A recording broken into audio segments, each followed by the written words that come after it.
Hola y bienvenidos a otro video programa. Hay muchas experiencias con encuentros con extraterrestres, los cuales tienen multitud de formas y tamaños, con mensajes diferentes e intenciones. Pero una de las declaraciones por parte de un militar sobre una raza no deja indiferente a nadie. Charles Halls, un exmiembro de la Fuerza Aérea de Estados Unidos, quien dice que en 1964 estaba destinado en la base de la Fuerza Aérea Nellis, en Nevada, cuando se enteró por primera vez de que el gobierno había tenido contacto continuo con extraterrestres desde la década de 1950. Hall nos relata que había tres razas principales de alienígenas en la Tierra, que tenían relación con los militares y se reunían con ellos en una base ultra secreta. Según Hall, las razas de los llamados grises, algunos de los cuales en realidad tienen piel amarilla o naranja, nórdicos que parecen completamente humanos y tienen 24 dientes, y los blancos altos, unas entidades muy misteriosas, tenían contacto con los funcionarios de la Fuerza Aérea. El militar, en una de las cosas que dice en una entrevista que os dejaré y con el traductor podéis verla entera, es lo siguiente. En 1964, cuando era un observador meteorológico en la base de la Fuerza Aérea Nellis, en Nevada, fui testigo de las interacciones entre los militares y un grupo de extraterrestres misteriosos, altos, blancos y con apariencia humana. Sus naves son capaces de viajar más rápido que la velocidad de la luz, porque Einstein estaba equivocado sobre la relatividad. Cuando te encuentras con los blancos altos es tan impactante que no estás seguro si estás mirando un fantasma o un ángel, o si estás soñando. Estos extraterrestres están descritos con una altura de 7 pies o incluso más. Son muy delgados y con piel blanca, como el alabastro, con cabello rubio fino y liso. También grandes ojos azules que gradualmente se vuelven rosados a medida que van envejeciendo, lo que puede llevar mucho tiempo porque al parecer estos extraterrestres pueden vivir hasta 800 años. Hall afirma que a pesar de su estatura, pueden integrarse más o menos en la sociedad humana con los disfraces adecuados y, aunque se comunican entre sí como algo parecido a ladridos o silbidos, son capaces de imitar el habla humana. El militar comenta que estos extraterrestres blancos altos en ocasiones iban a la ciudad de Las Vegas para ir a los casinos junto con un séquito de agentes de la CIA, siendo el Stardust su lugar favorito para visitar. Las personas no se darían cuenta y ellos encajarían perfectamente en Las Vegas. Charles Hall también afirma que estos blancos altos son del sistema estelar llamado Arcturus, que está a unos 100 años luz de la Tierra y que aportaron mucha tecnología al ejército estadounidense. Como contraprestación, los Estados Unidos construyó bases para los extraterrestres, diseñadas específicamente para su altura y con configuraciones ambientales muy precisas para que se encuentren lo más cómodos posible en nuestro planeta, incluso con áreas de juego hechas para los niños de los blancos altos. Pero Halls dice que los extraterrestres solo hablaban realmente con funcionarios de alto nivel y eran muy cautelosos y nerviosos con los seres humanos en general. Dice que son muy paranoicos y que todos llevaban consigo un dispositivo parecido a un lápiz que podía influir en los iones del cuerpo humano para aturdir o matar a una persona, hipnotizarla, causar dolor o controlar sus respuestas musculares, aunque afortunadamente rara vez los usaban. Narra su experiencia con estos seres. No puedes ir a cazarlos o acercarte a ellos, tienen que acudir a ti y los niños son especialmente curiosos por naturaleza. Fue una experiencia traumática estar aislado en el desierto a solas con alguien tan diferente y obviamente más avanzado que nosotros. Al principio pensé que me estaba volviendo loco, pero aprendí con el tiempo cómo comunicarme cómo acercarme a ellos y nunca tratar de obligarlos a hacer nada. Sus sistemas nerviosos operan muy rápido y son muy protectores, muy sospechosos de nuestras intenciones. Este militar nos cuenta que en ocasiones tuvo algunos incidentes bastante extraños y a menudo aterradores con los blancos altos. Dice que a veces llegó a estar hipnotizado por razones que no podía entender y que a menudo lo reprendían, llamándolo un ser inferior o la mascota del maestro. En una ocasión, varios extraterrestres blancos altos lo asaltó en el desierto y fue agredido físicamente. Al parecer, en esta agresión lo hirieron gravemente, explicando más tarde que estos extraterrestres lo hicieron para observar y estudiar a un ser humano cómo se comporta en medio de una lucha para salvar su vida. En general, los blancos altos parecen bastante indiferentes con los humanos, simplemente tratando de mantener una relación pacífica y simbiótica para que puedan continuar usando nuestro planeta como base de escala y ubicación estratégica. Hall escribió esta experiencia sobre los blancos altos como una historia de ficción en su serie de novelas llamadas Millennium Hospitality, pero según él, todo esto es real y simplemente escribió la historia bajo el disfraz de ficción porque había temido presentar sus experiencias. Nunca más volvió a ver a estos blancos altos desde que se fue del servicio en Vietnam y que no se sintió realmente seguro de dar su información hasta que sus hijos se hicieron mayores y se mudaron. Hall, que también dice ser físico nuclear, ha continuado dando charlas sobre sus experiencias con los blancos altos. La historia es increíble. ¿Qué ganaría esta persona inventándose todo esto? Solo tendría problemas. Lo que sí está muy claro, si todo resulta ser verdad, es que estos extraterrestres blancos altos nos miran con indiferencia, que somos inferiores a ellos, nos utilizan para su beneficio en este planeta, que son muy agresivos en ciertas circunstancias, son desconfiados y no dudan en atacar. Os dejo la entrevista a continuación, podéis activar el traductor de YouTube para aquellos que no hablen inglés, como un servidor. Bueno amigos, y hasta aquí este videoprograma. Espero que os haya gustado. Si es así, compartid el vídeo, suscribiros, activad todas las notificaciones, sacad vuestras propias conclusiones y nos vemos en el siguiente. Hasta luego. I'm Charles James Hall. I'm the author of the Millennial Hospitality series. The series, in the series I attempted to capture my experiences when I was in the Air Force in the middle 1960s.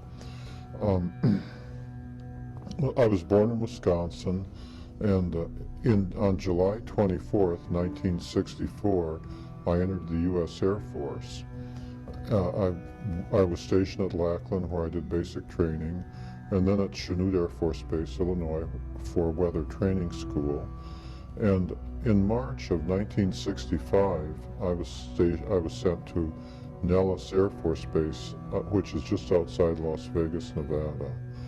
And I was there until the 7th of May, 1967, when I shipped out to Vietnam. I returned from Vietnam in May of 1968. I had less than 3 months remaining on my term of enlistment, so the Air Force policy was that I was given an honorable discharge and sent home.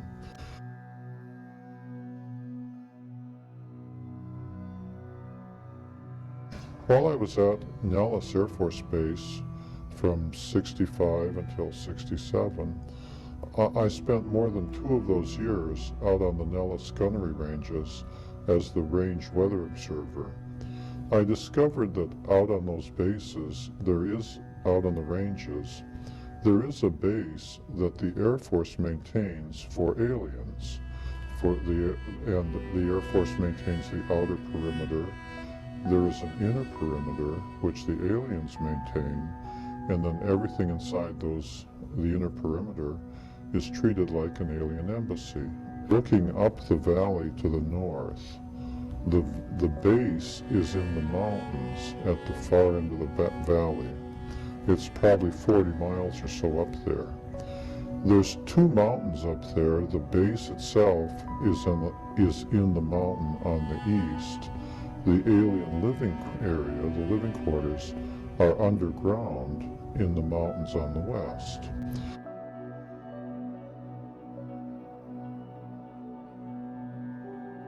After I got out of the service in May of '68, I met my wife and married her in May of '69, my wife Marie, and we went to college. We went to school in California. I have a master's degree in nuclear physics, a bachelor's degree in thermal physics, and over the years I also received a master's in business administration from Nova Southeastern University at Fort Lauderdale. During the 80s, when computers finally were good enough so that there were word processors, then I began writing my memoirs for my children and grandchildren. And those memoirs became the Millennial Hospitality series. Found that I wanted to convey to people, especially my children and my grandchildren, how it felt to be the weather observer and to have the aliens come down to where I was and to have to interact with them.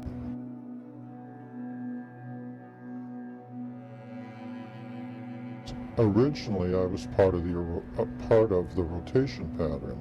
So originally, I was sent up in May of '65 for 6 weeks. The person who replaced me was compromised, and then I was sent to replace him. And in the course of time, the U.S. generals, the American generals, and the aliens formed a committee and decided that they would pick just one observer, and they picked me, and as a committee decision, and that one observer would just be sent all the time and be the range weather observer, win, lose, or draw, no matter what happened.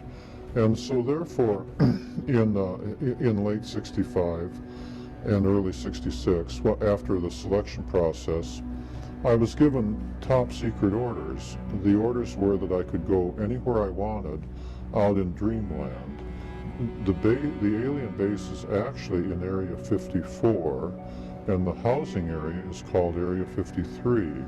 And dreamland actually, at least at that time, and I presume it's the same as true today, was Area 53, Area 54, and parts of the Desert Southwest Game Range.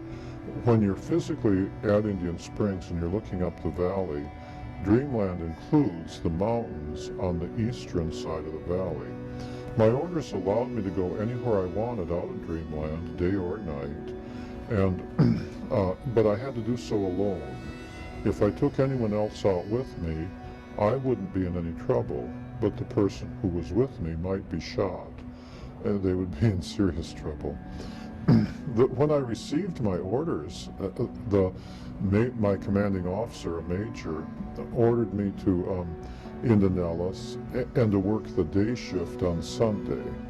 On Sunday, the Nellis weather station is otherwise deserted, and the base operations part of the building is also deserted. And then he came in at noon to the Nellis Base Commander's office, where the Nellis Base Commander and the number 2 man had also come in to deliver the orders, which they had received from the Pentagon.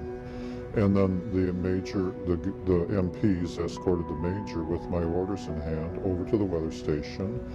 The MPs stayed outside. The major called me in his office, locked all the doors, and read me my orders.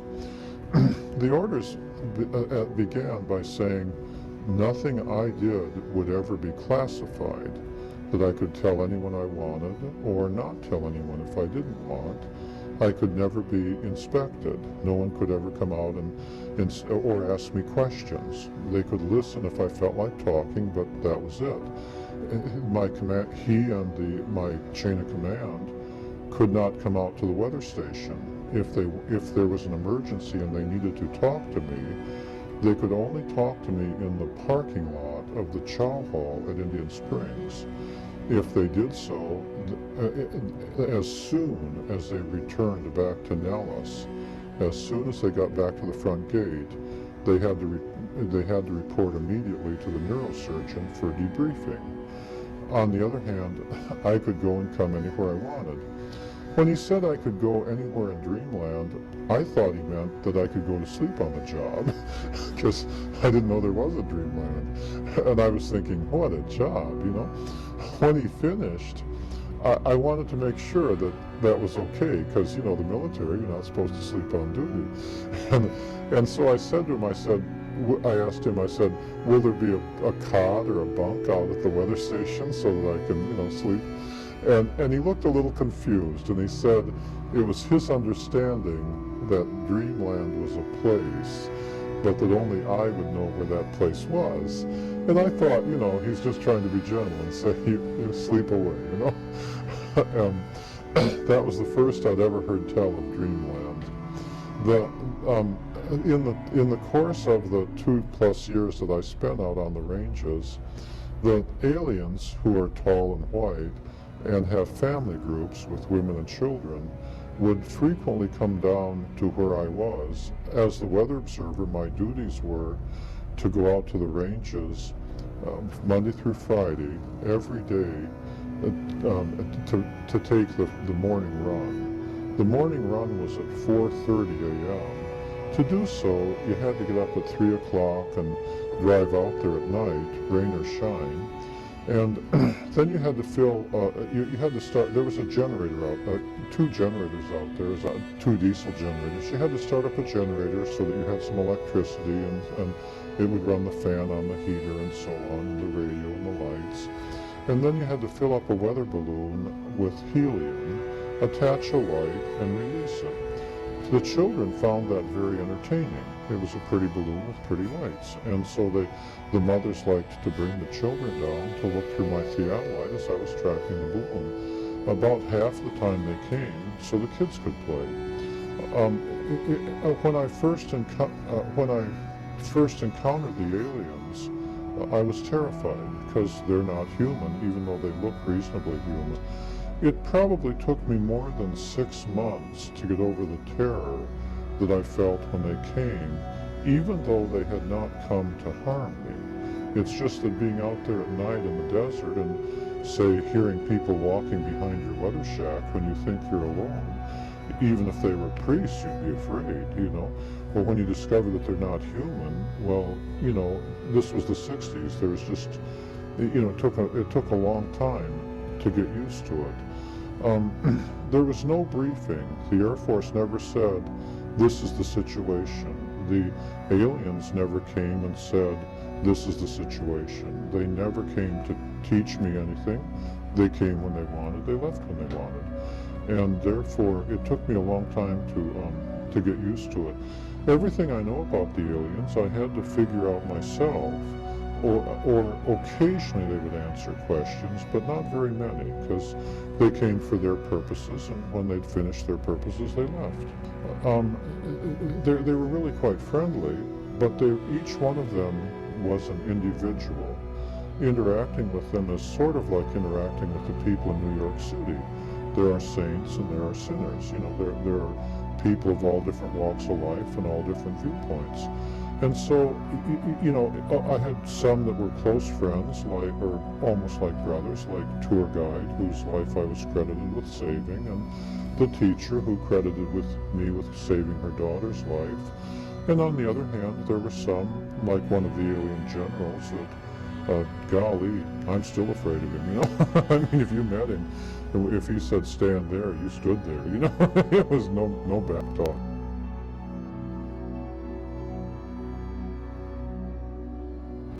The alien doctor, who was the doctor that did the medical work on the tour guide, their CIA names, he was just a nice guy, you know. He was the kind of guy that might come up and hug you if you let him. I never did. It freaked me out. But they just came in all different, you know, you had to deal with each one of them as individuals. It took a while to get used to that, and it became a process of getting to know each one to the extent that you dealt with them like people. The base that they have up in Area 54, they use that base the same way that the U.S. Air Force or the U.S. Navy uses their bases, the way the Navy would use a base in the Philippines or on an island in the Pacific. At the base, at the alien base, the tall white deep spacecraft arrive and leave on schedule. And they arrive typically at sundown on the night of the full moon. Because they're gravity powered. They are typically at the base for 2 weeks, and then they leave at midnight on the night of the new moon because they're gravity powered, presuming everything is going well. During those 2 weeks, the spacecraft is refueled and repaired, and the people on board get off and stretch their legs. So at the base, there's a more or less permanent contingent of tall whites who are experienced in dealing with humans and typically who know English. And on the other hand, every 2 weeks, every time a deep spacecraft arrives, there's a contingent of new arrivals, many of whom have never seen humans before. And while the spacecraft is being repaired and refurbished, then the experienced troops, the experienced tall whites, typically take those new arrivals who are brave enough, take them out and show them the town. You take them out and show them what humans are like. And of course, me running my weather station, I'm the test human, And so it was common every time there was a new moon for, after the new arrivals had rested up, for an experienced guard to bring around a group of new arrivals.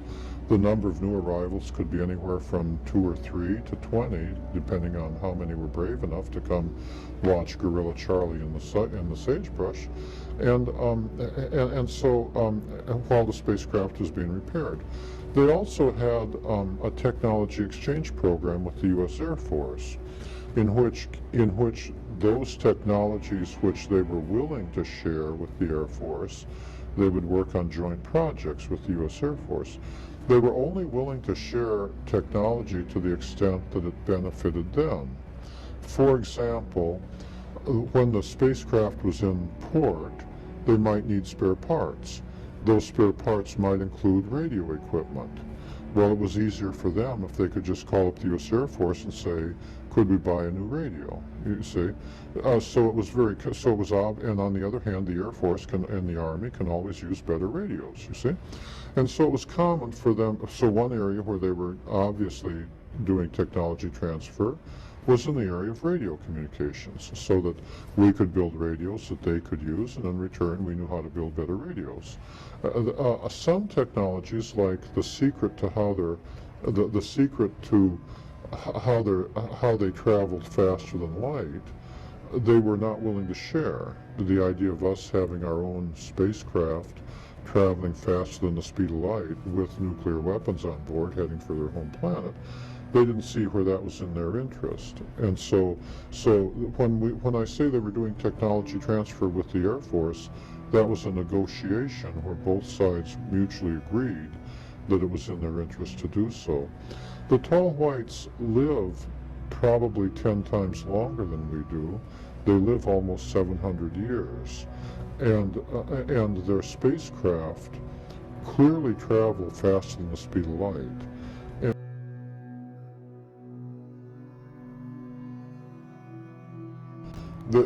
They're humanoid. Their skin is as white as a piece of paper. Throughout much of their adult life, they're the same height that I am, 5'11", 6 feet tall. They have large eyes.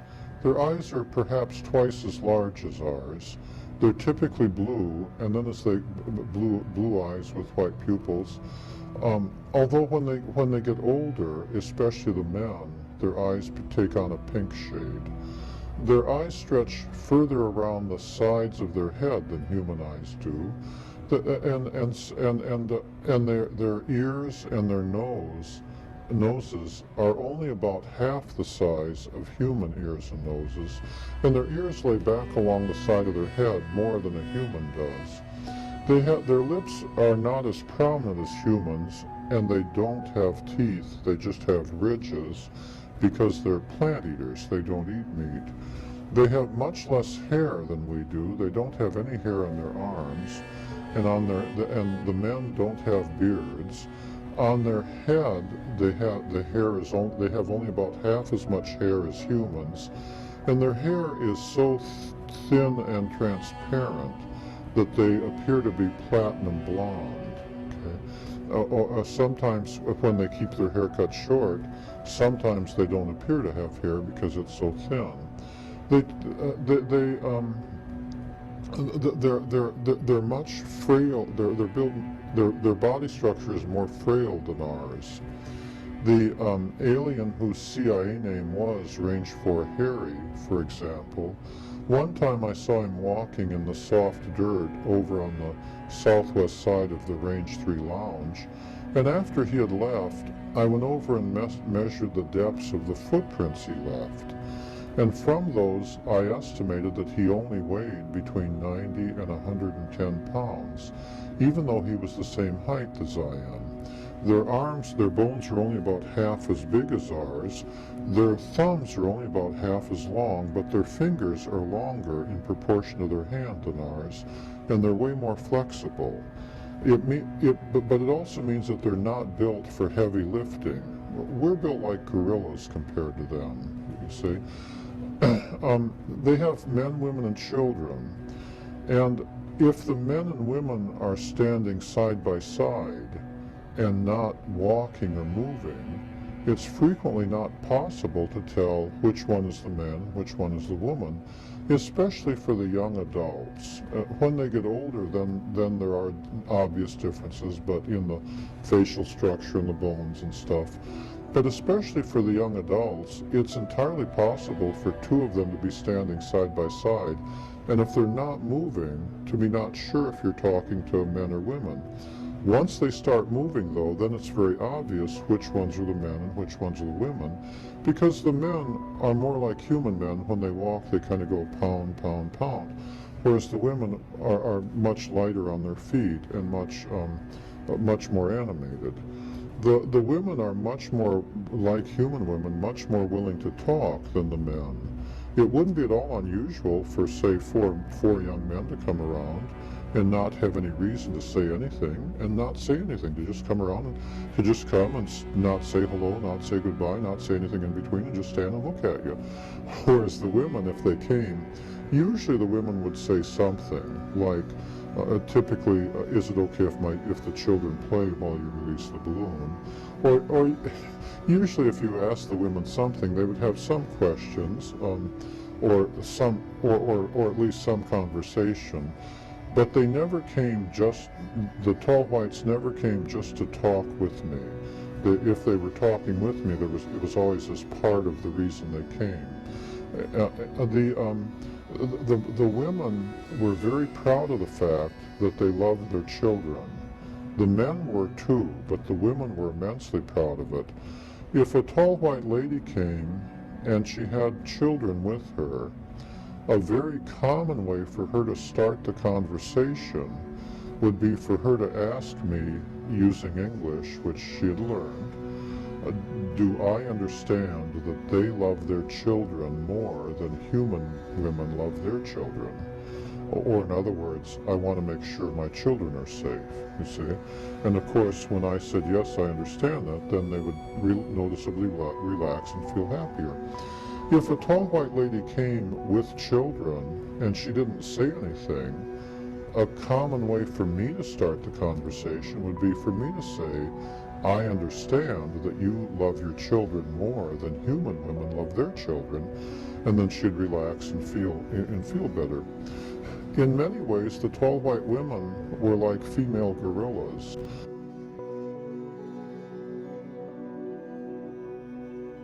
Could consider the children to be untouchable, okay? If you touch the children, the mother might kill you, no matter how pleasant she seemed, no matter how close the child came. So, for example, and I speak from direct experience, if I was standing by my theodolite and the child wanted to look through the theodolite and the child was right there, then there's no way in the world that it would be suicide for me to reach over and touch the child. That will upset the mother. And for example, on one evening, this tall white lady came who I had seen a few times before, but she wasn't a regular, and she brought 3 children with her. And she was somewhat older than the typical young adult, and therefore somewhat taller. She was 6'1", 6'2", and following the usual so-called protocol, she had come down the bunker road with her 3 children in an obvious manner to let me get used to the idea that she was coming with her kids. And then when she got to the end of the bunker road where the range boards were, she began approaching me directly. I was halfway across the square. And as she got closer, perhaps 20 feet, 15 feet, even though I'd gotten over my fear of the tall whites, because you had to treat each one as an individual, I found it a little intimidating that she was coming that close. And so I backed away from my theodolite towards the generator shack. And she said, "Is it okay if the children look in my weather shack while I took my report?" And I said yes, and so I backed away to the generator shack and stood with my back to the wall of the generator shack and left her standing just to the northeast of my theodolite, and said, "Take all the time you want." And so then the 3 children went into my weather shack, like kids do, and they didn't touch anything or move anything, but they were just looking around out of curiosity. And at the time, as she stood there, she was looking at her children who were in the shack. Now, I'm not sure they were all her children. Usually, when the tall white lady came with 3 children, the typical contingent, 1 would be hers and 2 would be the children of someone else. Typically, she'd be babysitting 2 kids and bringing 1 of her own. And so she was watching the children.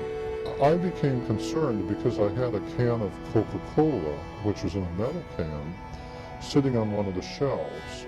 Now, the tall whites wore suits when they came at night that put out a zone of fluorescent light and radioactive particles. The suits protected them from things, like if you threw a rock at them, the rock would hit them, it would get to that zone and fall to the ground.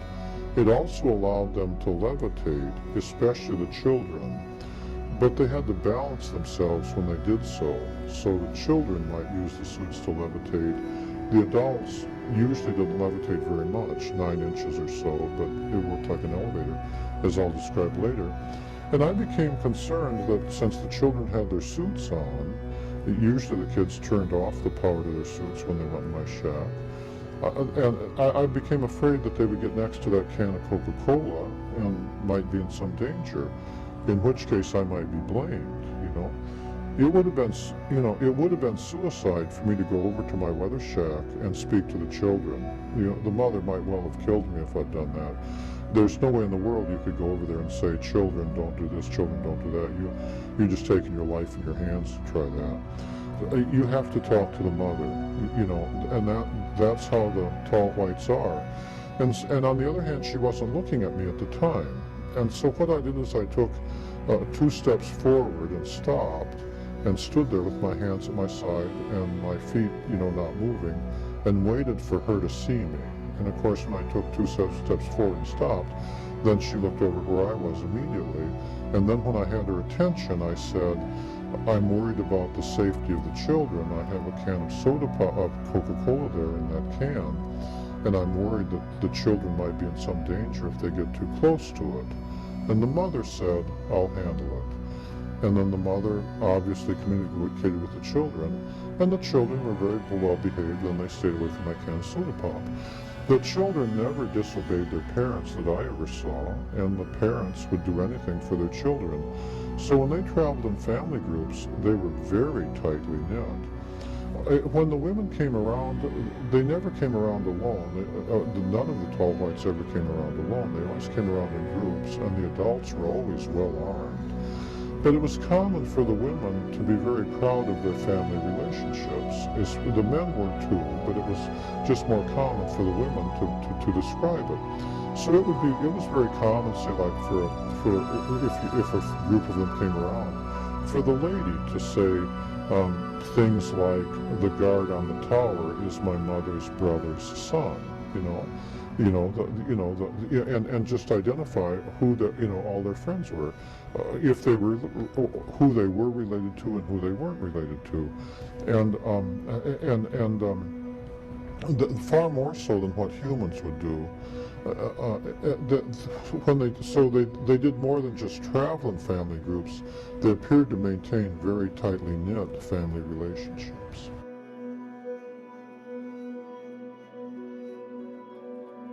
The tall whites live approximately 10 times longer than humans live. And they don't age the way we do. When they get throughout most of their adult life, as I said, they're about our height, 5'10", 5'11", 6 feet. But then when they get equivalent in age to a human who's perhaps 39 or 40 years old, and for them that's perhaps 400 years old, then they start growing again. Instead of aging the way we do. As they grow older, they go through several more growth periods. This is not necessarily good for them because only their bones and muscles grow. Their internal organs don't grow in proportion. Pretty soon they get very tall, 8.5 feet tall, but their organs aren't able to support their body. So as they get taller, they become more fragile. Eventually, after 600 or 700 years, or in there somewhere, there comes a growth phase where they begin growing again, and their organs can't support it, in which case they die. Usually by the time they get to be 8 feet tall, they're fragile, and usually aliens that tall are accompanied by younger adults to steady them. Living longer does have some drawbacks. For one thing, their bodies do not heal as quickly as ours. If they break a leg, and they're very fragile, so they break easy, it may take their bones 5 Earth years to heal. Whereas, as you know, a young person, when I was young, if I broke a leg, could heal up in, I don't know, a few weeks or so. I'm not a medical doctor, but would heal up much faster.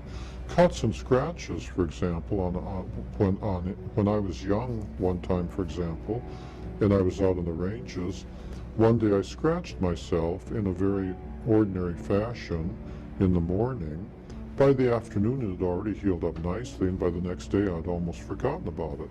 The next day a group of tall whites came around with the experienced tall white and some young arrivals, and they were very impressed that my body had already healed. For them that would have taken several weeks to have healed up like that. Also, although they're considered to be more intelligent than we are because their nervous system runs 2 or 3 times faster than ours does, it does have some drawbacks. They tend to, when they're doing something, they tend to focus in on it more carefully than a human would. And they're therefore very easy to surprise when they're engaged in something. One time when a group of tall whites came around with the usual experienced guard and a group of new arrivals, it was the morning run. And I was young. I was doing what we all do. I was drinking soda pop. I was eating peanuts. I was talking. I was playing to the music. I was doing my balloon. I'd released a balloon, and I was tracking my balloon at the theodolite. And I was singing some songs and dancing around to some Mick Jagger songs, all kind of at the same time while writing down my numbers. And one of the new arrivals asked the experienced guard, "Are all humans able to do that?" Because I was multitasking. The tall whites wouldn't have done it that way. They would have just eaten and concentrated on eating, or they would have just taken the readings and concentrated on the readings, or sang their song and concentrated on singing their song. And so they appreciated, as I did, one of the first agreements that I negotiated with them. We agreed that they wouldn't come up behind me and scare me. They could do so very easily. And I wouldn't come up behind them and scare them. You see, if I saw one of them out in the desert and it didn't appear that he had seen me, that I wouldn't approach him. I would just stay where I was and make a sound or sing one of my songs, such as the song by Ricky Nelson, "It's Up to You," because I've done everything, and until I was sure they had seen me. And then I wouldn't approach him. I would just stay where I was. And if they chose to come closer to me, they could approach me as close as they felt until they didn't feel comfortable. An experienced troop might come right up to you 10, 15 feet. A new arrival might stay back out there a quarter mile because it varied depending on which one you were talking to. On the other hand, if they chose to move away or to run away, I wouldn't pursue. Okay, I would stay where I was, and they could leave, and they could come whenever they wanted and leave whenever they wanted. The reverse was true. If they were approaching me and they got too close so that I felt uncomfortable, as in the case of the tall white lady at the theodolite stand, I would back away and they would stay where they were until I had backed away to where I felt comfortable. So that before we began talking, we would first come to a distance where we both felt comfortable, you see. I've always felt that was, and then if I got too uncomfortable, if I felt like going away, they wouldn't pursue. And I felt that was very important in being able to deal with the tall whites, because it allowed both me and the tall white individual, whichever one I was dealing with, to come to a common distance where we were willing to talk to each other. For some, like the teacher or Range 4 Harry, that might be as little as 10 feet. For others, like that tall white general, well, I didn't want him closer than a quarter mile, you know?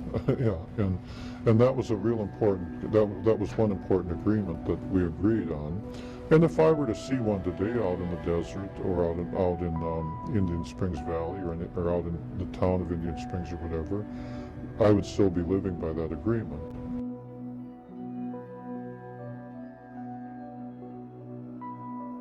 I have a master's degree in nuclear physics, and I believe that I figured out how their deep spacecraft worked, at least in general detail. And I copyrighted that in a scientific paper I call Hall Photon Theory. It's included in the appendix of Book 3, Millennial Hospitality 3, The Road Home. I believe their scout craft and their deep spacecraft had a double hull construction. And for example, in the case of the scout craft, in between those two hulls, they had what appeared to be 1,000 miles of fiber optic windings. They built the scout craft using materials supplied them by the U.S. Air Force.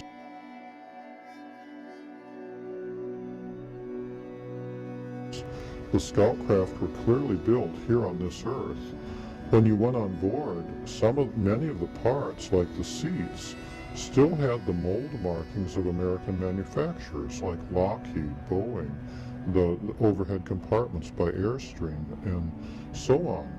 And so therefore, it had to be perfectly possible to build a scout craft with its anti-gravity drive using ordinary American parts. The scout craft had the fiber optics windings came in several sets, and the way it worked is it worked in a manner philosophically the same as an electromagnet. It's just that they did not, in an electromagnet you use electrons on copper, going down copper wires and coils. Instead, instead of electrons, they used some other subatomic particle. I'm not sure which one.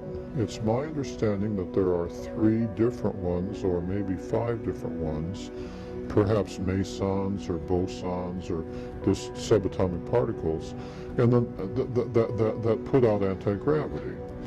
The particle generators looked like batteries, where there was one that would create the particles and accelerate them into the fiber optics, and then the fiber optics amplified the anti-gravity field the same way that an electromagnet amplifies the electric field or the magnetic field. And then there was another one that picked up the particles. Of course, they had to be refueled after, they had to be recharged just the way a battery has to be recharged. The same technology was used on their suits, the ones that allowed them to levitate. And if they were running the suit at full power and they came out from their rest area at 11:30 at night, then by 5:30 in the morning, the suit was almost out of power. so that the batteries they had on their suits would only last 6 hours or so. The batteries on the deep spacecraft obviously also had a limit to how long, had to be recharged periodically, although I'm not sure how long that limit was, but it perhaps depended on the craft. The deep spacecraft would arrive and leave on schedule, and the shortest schedule was 2.5 months. The longest schedule that I saw was 5 years. So they had to be able to carry fuel to recharge the batteries for that long, or their technology had to allow the batteries to be recharged for that long. But they did have to be recharged. You did have to periodically stop and put in a new power source.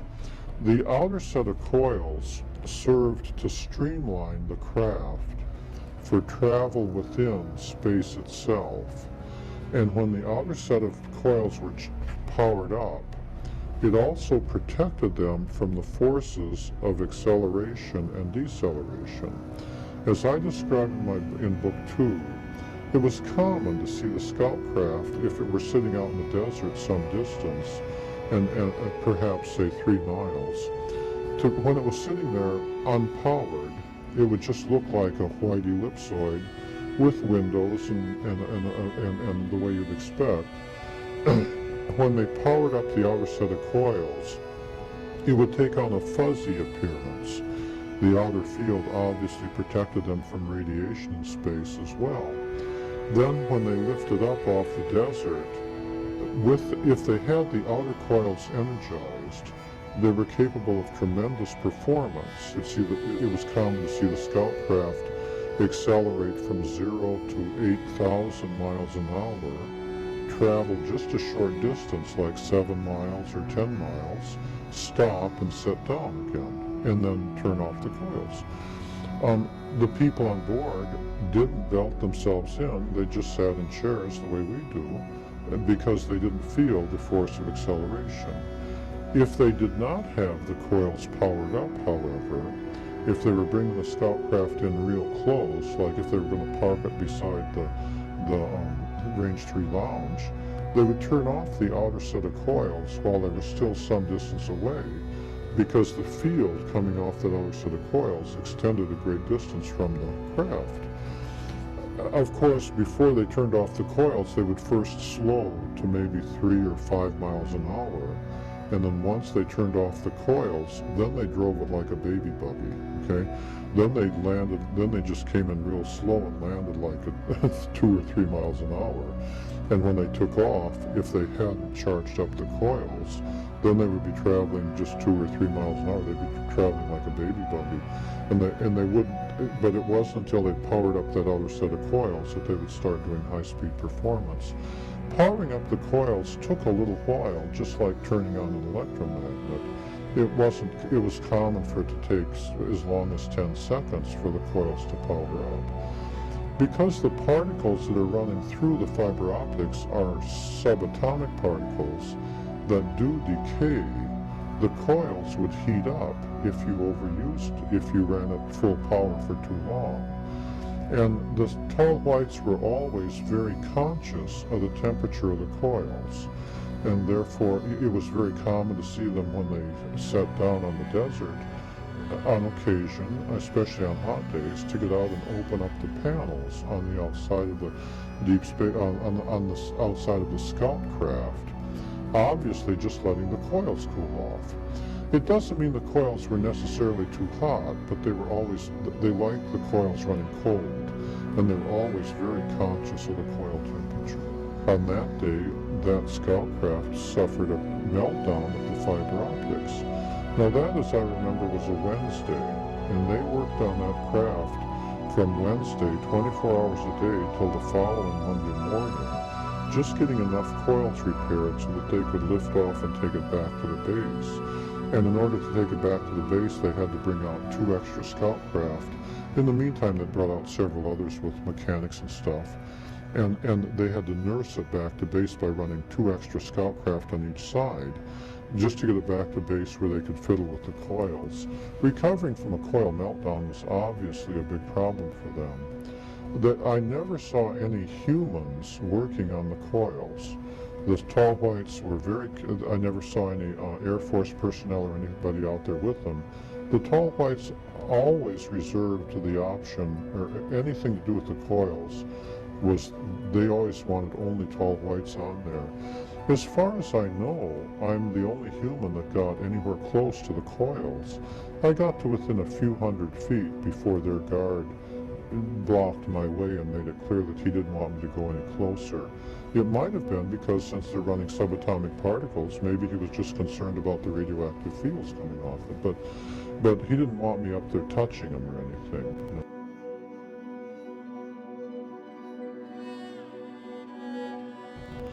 I've been on board the scout craft, but not on board the deep spacecraft. The deep spacecraft, which are the same design and the same technology but much larger, are titanium black. Right, the one that came in damaged with meteor damage. I got closer to that one than any of the other deep spacecraft. That one I got within a few hundred feet of, as it came by me in the snowstorm. And so I did see a great deal about the deep spacecraft, but the only people I ever saw, the only creatures I ever saw in the deep spacecraft were the tall whites themselves. On the scout craft, however, it was common to see American U.S. Air Force generals on the scout craft along with their tall white counterparts. That was very common, and I myself was on the scout craft. However, they never came to just take me for a joyride. You know, they never came to say, oh, let me show you the sun and the moon and the stars. I don't know, maybe they would have if I'd asked them, but they knew that we had rank and that I was an enlisted man, the lowest of the low. You know, if there's a latrine to be cleaned, I'll be the one doing the work. And they were well aware that generals who show up with 4 stars were given the orders, and I was pretty much taking them, you know. So it's not like it's not like they ever came purely to entertain me with their scout craft. On occasion, when I was on board their scout craft, remember they had several new arrivals who were part of the technology transfer, and their motivation for taking me on board the scout craft on that particular day appeared to be that the new arrivals who were afraid of me had to practice coming up to Charlie and saying, hello, Charlie, and then once having gotten to within 10 feet of the gorilla, then they would back away and stay out there like 20 feet. They'd so bravely faced me down in the sagebrush, I guess. But I guess what they were thinking of, I believe what they were thinking of on that day is that they were going to suggest to the American generals additional technology exchange projects, and I think they were using me as the test guinea pig to take me on board the scout craft and show me their living quarter, show me what was on board the scout craft, and then they could test my reaction to what I thought was good and what I thought was, you know, what I was impressed with and what I wasn't with. And then I think they were saying, therefore, then when they went and talked to the American generals, they could say, we'll make this better for you and that not so good for you. Or, you know, we'll make this better for you, we can help you here.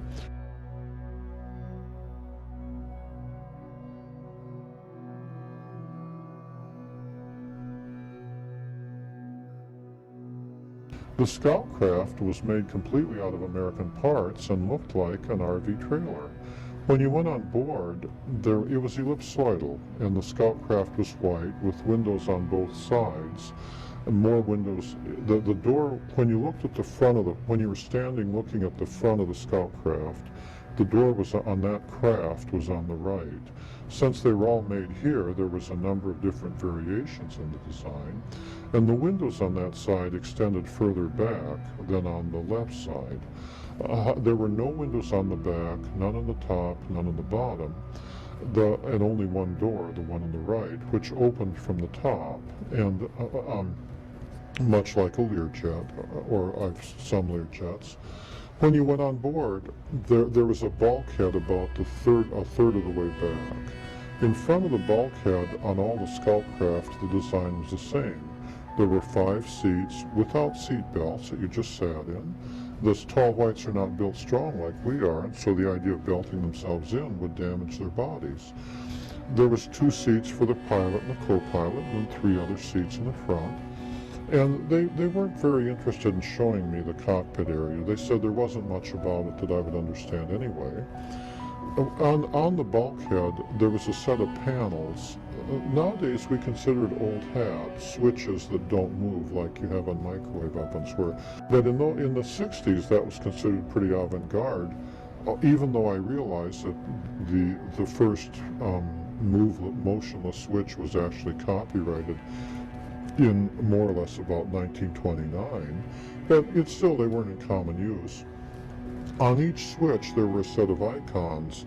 Now we consider that old hat too, because you get by your car and there's icons.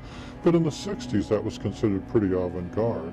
The icons were pretty ordinary. One controlled the outside lights, and it looked like the sun.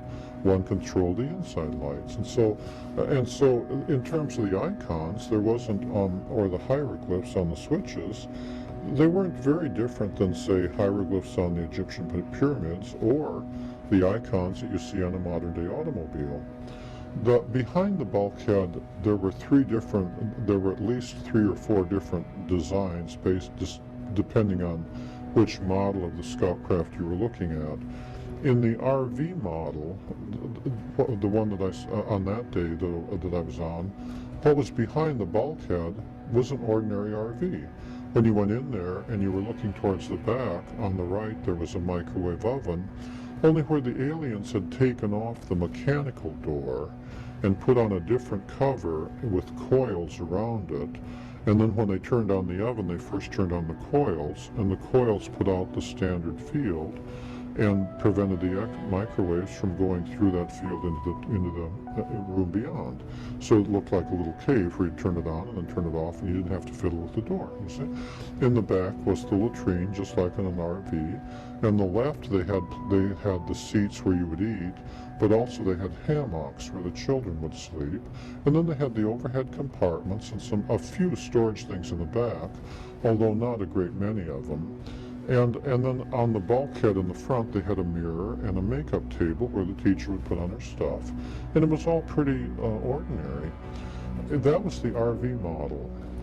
My website is millennialhospitality.net, where I have additional information relating to my books and the Millennial Hospitality series.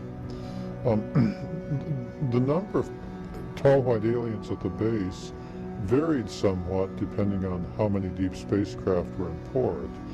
However, as I describe in Book 3 in the chapter entitled The End of Innocence, on one night I saw between 200 and 300 different tall white individuals. There were so many I couldn't count them, lined up along the mountains to the east up along where the ammunition bunker was. On the night that the tall white lady known as Pamela was supposed to finish her final exam to be head of the technology transfer team to go into Livermore. On that night, as I described in my book, she panicked and failed. But in amongst those 200 or 300 tall whites, and that's just an estimate because I couldn't. It was a crowd of people, and I couldn't count them all. There were also American Air Force personnel, nobody below the rank of colonel. There was like a 4-star general, a 3-star general. There were several of them. There were also several American government people in civilian clothing over there. The tall white individuals that they were talking to appeared to come from all walks of life. Some of the tall whites were clearly the tall white equivalent of generals. Others were clearly the equivalent of tall white civilian government people. But there were an awful lot of tall whites who weren't obviously part of the military, but were just women and children. At one point, for example, the tall white lady whose CIA name was the teacher was standing out in front of the line with a group of children around her and was pointing out the position of the balloon that I had released and where it was in the sky for them to all watch the balloon floating. And the tall whites had a social structure, a division of labor, very similar to our own. And so some were military people, some were medical people, and and they had personalities accordingly.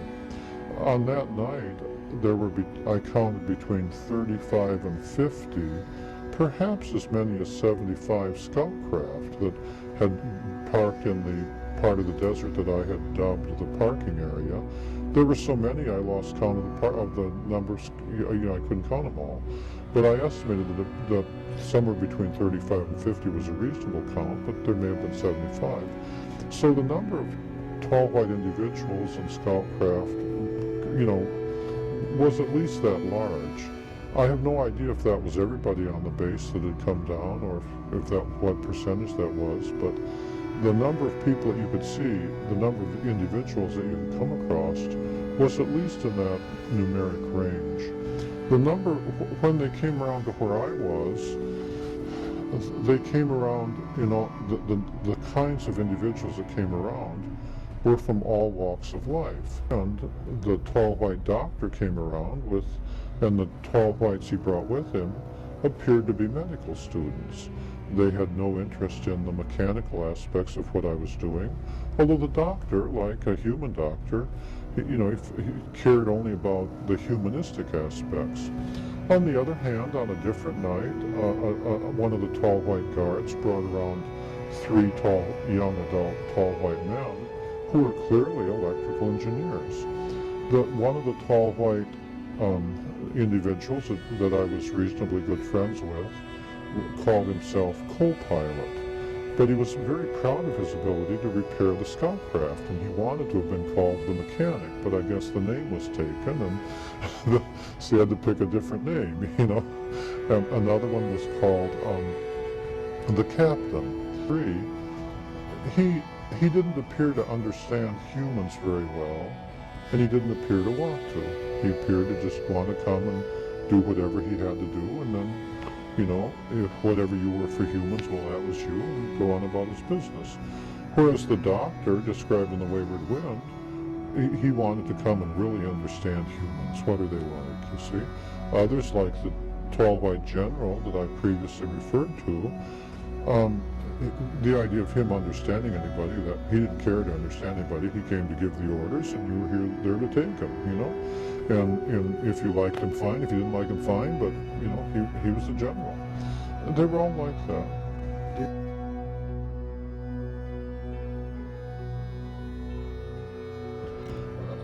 The teacher was there and with the guards, and the children were playing on the steps of the control tower. And I walked over close to her, 10 feet or so, and on that night she was willing to answer a few questions, and I asked what she thought of humans and the planet Earth.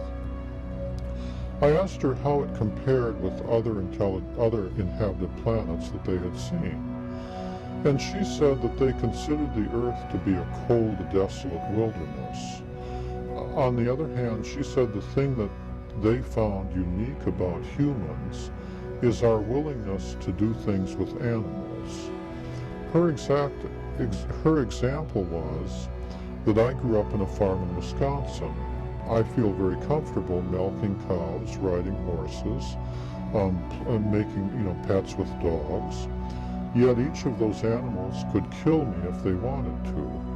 I don't think of it that way because instead, like all humans, I first try to decide how the animal is thinking, and then I approach the animal accordingly. So I calm down the horse by speaking to it nicely and approaching it from the front. I put the cow in a stanchion and calm it down and begin milking. I make friends with the dog by feeding it and patting it on its head. She said that they considered that to be very unusual.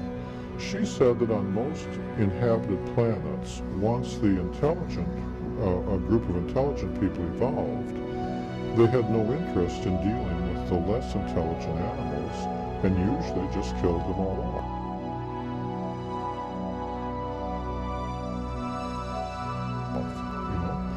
They had no intent. That she pointed out that I felt comfortable with pets.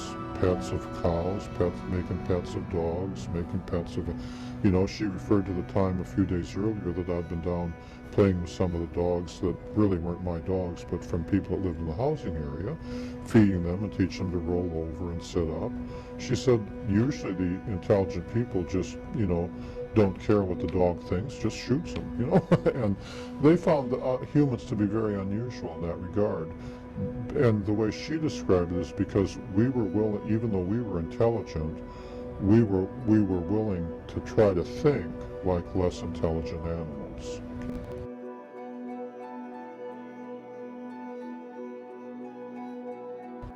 They always came armed. Now the children weren't armed, and the adults that were very old typically weren't armed.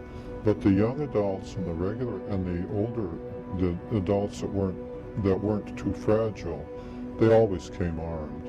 Their weapons, typically appeared to be look like white pencils with a certain squarish cross section. The young adults typically carried weapons that were perhaps 6 inches long. The older adults typically carried weapons that were longer, presumably with greater power. The weapon worked like a microwave laser. The weapon could be adjusted for frequencies appropriate for different elements. If they adjusted it for the frequency of sodium, for example, in the human nerves there are sodium atoms and calcium atoms. And if they adjusted it for sodium and fired it at you, it would make it seem like you were getting an electric shock. Like, you know, depending on the power of the weapon, it would feel like you just touched a high voltage wire of 100,000 volts and was extremely painful. If they set it high enough, they could kill you by just going zappo and you'd be electrocuted. If they had it set low, then it would just give a tingling affair. You know, they never actually used the sodium setting on me, but I did meet, for example, a CIA guard who said that one day he had been walking with the teacher coming down the steps of the Capitol building, and because their bone structure is slightly different than ours, he wasn't familiar with the way they look when they're walking down steps. And he said they were partway down and it looked to him like the teacher was going to fall. And so without thinking, he reached out and grabbed her by the elbow to steady her. And he said she almost killed him. She jerked the weapon, set it to the sodium setting, and had him down on his knees saying, "You think we're fools? You think we're idiots? You think I'd come here if I couldn't take care of myself?" And she said, you know, it was all he could do to breathe when she used that weapon on him, and he was absolutely terrified of her. You know, she put him through 5 or 10 minutes of, you know, who's giving the orders and who's taking them, you know, and it was nothing but yes ma'am, no ma'am. And they never did that to me, although in addition to the guard, I met a number of guys they had done that to. Another set, if they moved it to the calcium setting, then it was like putting you to sleep or calming you down. So like, if you were standing there and they did it to you, you might not be able to move your feet, but you wouldn't actually feel terrified. They didn't use the calcium setting very often.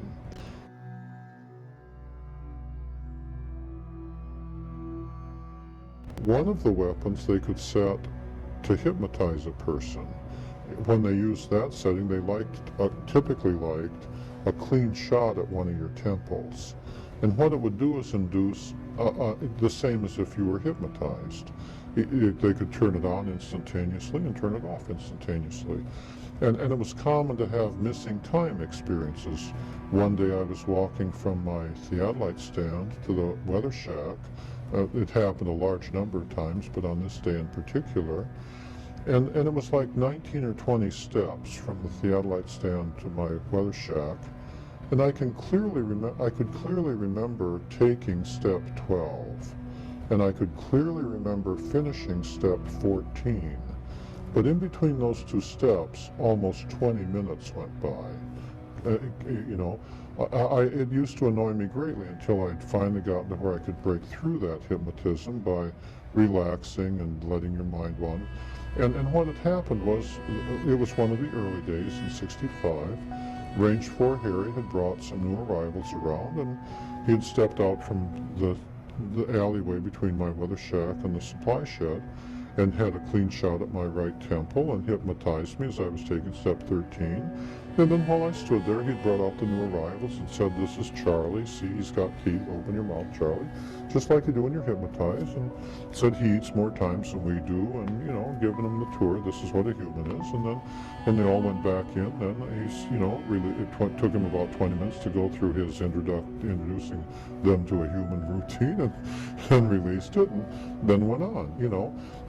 Because of a number of episodes like that, I used to have a policy of writing the time down when I did things. So I used to have a policy of writing down the time, and before I started walking back to my weather shack, of writing down on my weather report, you know, when I left the theodolite stand, and then writing down on my weather report when I got to my weather shack. And of course, it should only be like a minute or two, you see, you know, and just to see if they'd done that to me, and I didn't remember it because they could do it so quickly. I'll say one more thing about the weapons. They had another setting that I know about, the iodine setting. And if they hit you with the iodine setting, especially in the thyroid area, it would affect the iodine in your blood. And it would alter the chemistry of the blood so that your blood would seep through the arteries, and you'd bleed to death in like 2 minutes.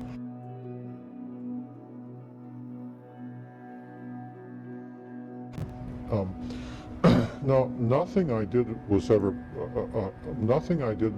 classified. Nobody ever gave me a briefing before I went out there. Nobody ever gave me a briefing when I came back. My orders said that nothing I did was ever classified. I was never part of a project. We were never building like airplanes or missiles, so therefore I was never shown any classified drawings or anything like that. Everything I know I had to figure out for myself. There's a good reason for that. The aliens don't handle anger the way humans do. When they become angry, you know, they either go away or they kill you, or, you know, humans, you know, we get angry with each other and we fight and then we become good friends. The aliens, at least where humans are concerned, or at least my experiences, aren't like that. They're either pleasant or you're in trouble. If I didn't bring anything off the ranges, I didn't bring any photographs, any documents, any material. I came off only with my memories. There was nothing to debrief me on. The alien mothers, remember, are very proud of their ability to raise their children. If anything I did was classified, that would mean, for example, that after the teacher brought her daughter and her daughter's playmates around to simply play, then I would have had to have been called in and be debriefed by CIA guards. That would have upset the teacher beyond limit. To have two ordinary human guards call me in and start asking questions. How does the teacher take care of her children? Do you think she's doing a good job? Do you think? I mean, you wouldn't have had to tell her. The next time I went out there, using their communication equipment, she would have just said, she would have just figured it right out. Or the next time the generals showed up, she'd have just figured it right out. Well, remember the experience of that CIA guard on the steps of who he related to me on the steps of the Capitol building. The idea of upsetting the teacher, I mean, she was perfectly willing to just jerk the weapon and say, who's giving the orders? I thought we had an agreement, you know. The committee had agreed, which included the teacher, Range 4 Harry, some of the other tall whites, as well as the American generals. They had agreed that nothing I did would ever be classified, and the tall whites expect their agreements to be carried out, just like Philadelphia lawyers, to the letter. They go through a lot of trouble. They are very conscious of their agreements, and they keep them to the letter, and they expect the same from humans.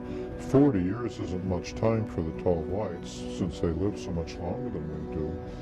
If anything I did was classified, they agreed that nothing I did would ever be classified. They meant that period, you know, they meant the American generals to keep that period. And after all, I don't have any drawings or pictures. I didn't, the log books that were out there, I left out there. And so there were, usually classification refers to material things, drawings, material, whatever.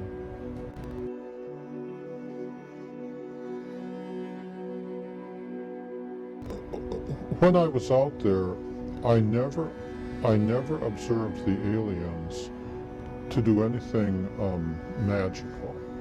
They were very good at building craft that traveled faster than the speed of light. They did not travel in time. I never observed them traveling to another dimension. I never saw, they're not angels, they're just creatures like us.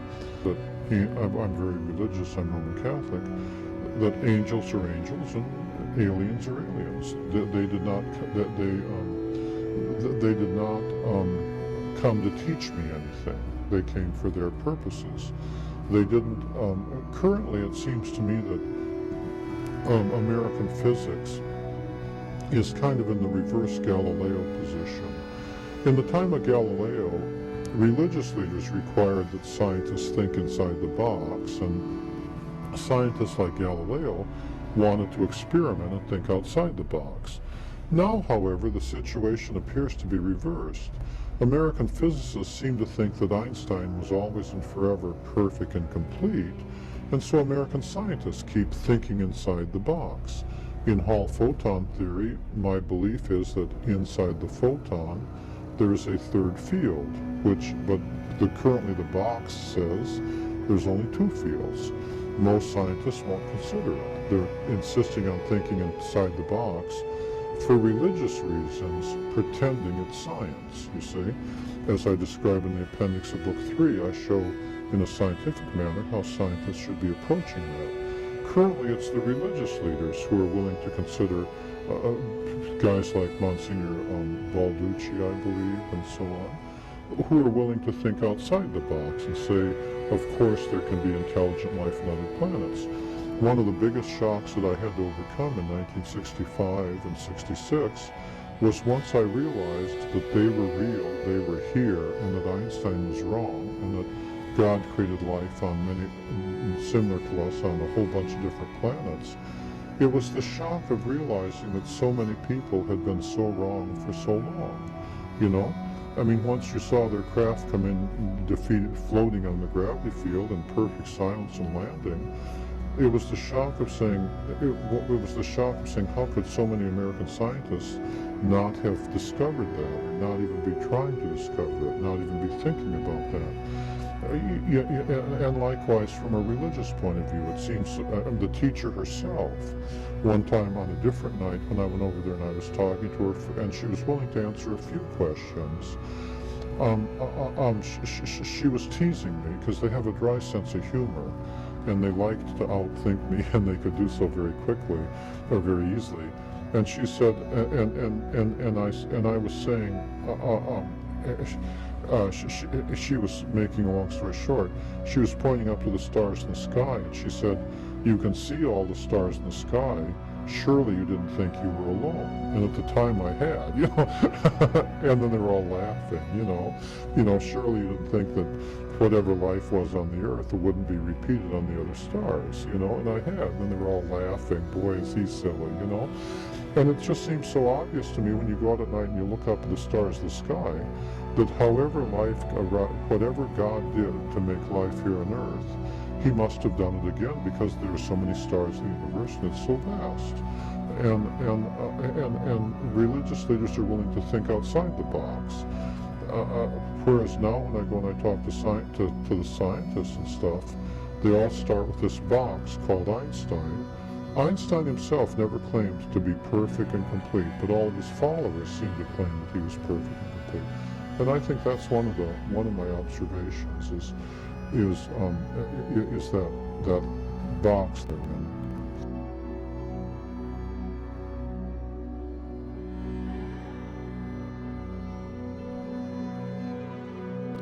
Well, remember when the teacher said that on other planets the intelligent beings typically killed off the animals?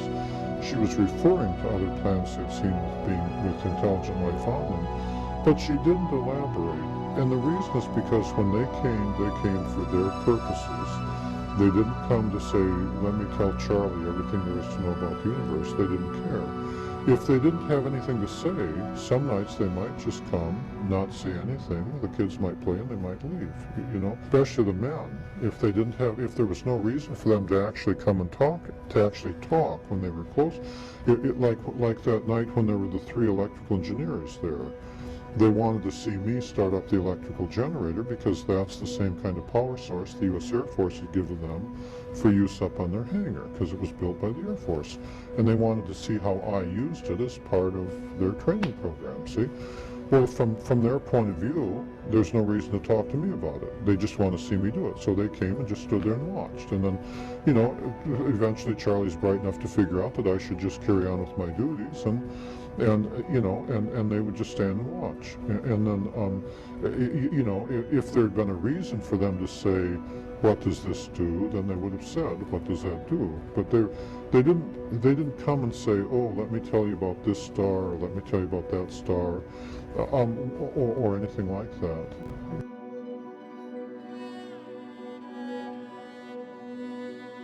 One of the things I had to do is put aside the baggage of Hollywood. We all know how Hollywood thinks things are supposed to go. According to Hollywood, when aliens come, there's supposed to be lights in the sky, and they're supposed to be pretty colored and move fast and have clever formations, and then they're supposed to land over there, and somebody's supposed to come out and do weird things. I really wasn't ready in the 60s for the idea that I would just walk around the corner of one of my weather shack and there would be a man standing there the day I did at Range 1, and he wasn't human, and he was just standing there looking at me, and what he was doing is guarding the play area where the teacher and the children were playing. And you hadn't seen the craft, you hadn't seen the scout craft, you hadn't seen him come, you hadn't seen him leave. There was no reason for him to say anything because there's no reason for you to know what he's doing there. He's just guarding the entrance to where the kids and the teacher are playing on that day.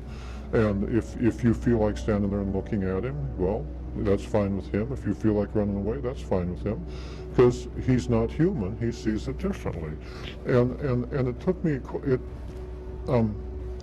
you know, he's not human. He sees it differently, and it took me a while. It took me a very long time, several weeks, to get used to the idea that they are the way they are that way because they like themselves being that way, and that's different than the way Hollywood would have us think they were.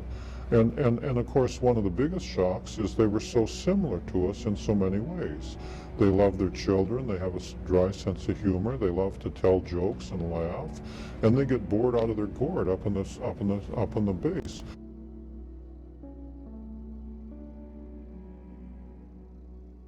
One of the common things to talk about with the young, tall white women was fashions. You know, the Air Force provided them with clothes straight out of the Sears catalog. One of the jokes the teacher used to make about the Air Force generals is up on their base, in their commissary, there were some clothes that the generals had picked that they could choose from.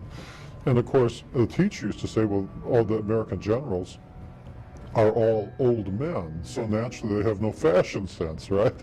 You know? And she used to laugh about the fashions that the generals thought they should wear, you see. And one of the things that she and the other young, tall white women wanted to do was to go into town and buy pretty clothes. And of course, we don't think of aliens that way, but when in my weather shack, I used to have a Sears catalog, a Montgomery Ward's catalog, a J.P. Penney's catalog. We had outdoor plumbing, and so I had several copies of the catalogs for several reasons. And one of the things that the young tall white women used to like to do is to come through and look through my catalogs. And what they'd be looking at are women's clothes.